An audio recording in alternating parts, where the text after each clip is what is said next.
नमस्कार दोस्तों, आज के हमारे इस वीडियो में हम आपके लिए कार्तिक मास की तारा भोज की दूसरी कहानी लेकर आए हैं। एक समय की बात है, एक राजा था, उसके एक बेटी थी। राजा हर साल कार्तिक माह का व्रत और स्नान आदि करता था।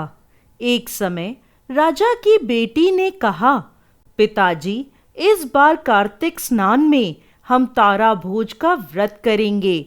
राजा बोला, ठीक है। राजा की बेटी ने पूरी श्रद्धा भाव से तारा भोज का व्रत किया। जब कार्तिक का महीना पूरा होने को आया तो उसने अपने पिता से कहा, पिताजी, मैंने तारा भोजन किया है, इसलिए अब मैं 9 लाख चांदी के तारों का दान करूंगी। राजा ने कहा, ठीक है। उसने उसी समय सुनार को बुलाया और कहा, राजकुमारी ने कार्तिक माह में तारा भोजन किया है, अब तुम उसके लिए 9 लाख तारे बनाकर दो, जिसका वो दान करेगी। सुनार ने राजा को हाँ कर दी, लेकिन घर आकर वो सोच में पड़ गया। उसकी पत्नी ने पूछा, क्या बात है, आप इतनी चिंता में क्यों हो?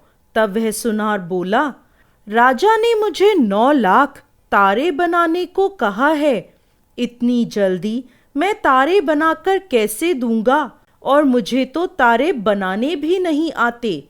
सुनार की पत्नी ने कहा, इसमें सोचने की क्या बात है। गोल चांदी का पतरा बनाकर उसमें से छोटे छोटे गोल टुकड़े काट देना, तारे बन जाएंगे और राजा को दे आना। सुनार ने ऐसा ही किया।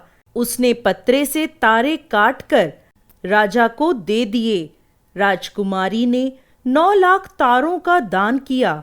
ऐसा होते देख भगवान का सिंहासन डोलने लगा। भगवान हरि ने अपने दूतों से कहा, जाओ और जाकर देखो कौन धर्मात्मा मेरे नाम पर टिका हुआ है।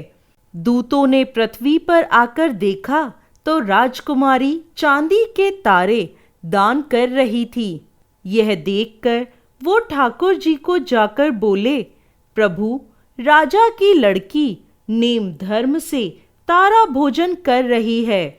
भगवान ने कहा, उसे मेरे विमान पर बैठाकर वैकुंठ लोक में ले आओ। भगवान के दूत राजकुमारी को लेने पहुंचे और बोले, भगवान हरि ने तुम्हें बैकुंठ में बुलाया है। राजकुमारी बोली, मैं ऐसे नहीं जाऊंगी। जिसने मेरी सहायता की है सबको साथ लेकर जाऊंगी। दूत एक बड़ा सा विमान लेकर आए और सबको लेकर चले। रास्ते में उस लड़की के मन में अभिमान हुआ कि मेरे तारा भोज करने से सबको बैकुंठ लोक की प्राप्ति हो रही है। ऐसा अभिमान देख दूतों ने उसे विमान से नीचे उतार दिया और कहा, तुम्हें अभिमान हो गया है, इसलिए अब तुम यहीं पर रहो। और वह दूत बाकी सबको लेकर श्री हरि के पास पहुंच गए। भगवान ने पूछा, इनमें से तारा भोज करने वाला कौन है?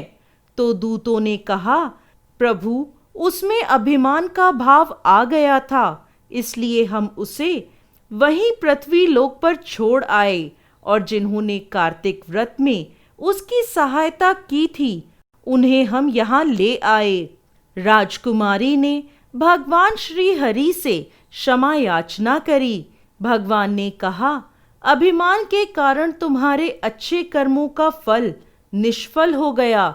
अब तुम फिर से श्रद्धा पूर्वक तारा भोजन करो, कार्तिक स्नान करो, तब तुम्हें बैकुंठ की प्राप्ति होगी।